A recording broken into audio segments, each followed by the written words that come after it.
గడచిన 48 గంటలుగా సమంతపై మరోసారి పుకార్లు చెలరేగాయి. ఆమె మయోసైటిస్ సైడ్ ఎఫెక్టుల నుంచి పూర్తి స్థాయి కోలుకోలేదని, ఇంకా చికిత్స కొనసాగిస్తూనే ఉందని ఆ కథనాల సారాంశం. అది నిజం కూడా. ఆమె సైడ్ ఎఫెక్టుల నుంచి కోలుకునేందుకు ప్రత్యామ్నాయ వైద్య విధానాల్ని అనుసరిస్తోంది.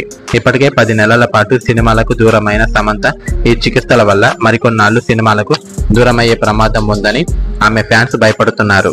ఇదే కోణంలో ఊహాగానాలు కూడా చెలరేగాయి. ఈ పుకార్లకు సమంత ఫుల్ స్టాప్ పెట్టింది. ఈ నెలలోనే సమంత సెట్స్ పైకి రాబోతుంది. ఇంకా చెప్పాలంటే మరో 10 రోజుల్లో ఆమె తన కొత్త సినిమాను స్టార్ట్ చేయబోతుంది. అయితే అది తెలుగు సినిమా కాదు. చెర్రీలో తొలిసారి ఓ మలయాళం సినిమాకు సైన్ చేసింది సమంత.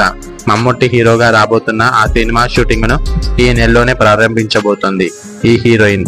ఈ మేరకు తన తొలి మలయాళం సినిమాకు ఆమె కాల్ షీట్లు కేటాయించింది.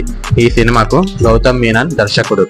ఈ సినిమాకు కాల్ షీట్లు కేటాయించడం ద్వారా తను పూర్తిగా ఫిట్ గా ఉన్నాననే సంకేతాల్ని పంపించింది సమంత. తన సొంత ప్రొడక్షన్ కంపెనీపై సమంత చేయాల్సిన సినిమా మాత్రం ఇంకా కొలిక్కి రాలేదు. మమ్ముట్టి సినిమా కొలిక్కి వచ్చిన తర్వాత ఆ సినిమా విశేషాలు బయటకు వచ్చే అవకాశం ఉంది. హాయ్ ఫ్రెండ్స్, మీకు ఈ వీడియో నచ్చితే లైక్ చేయండి. అలాగే ఇలాంటి మరిన్ని ఇంట్రెస్టింగ్ అప్డేట్స్ కోసం మా ఛానల్ను తప్పకుండా సబ్స్క్రైబ్ చేయండి. Thank you for watching friends. Bye friends.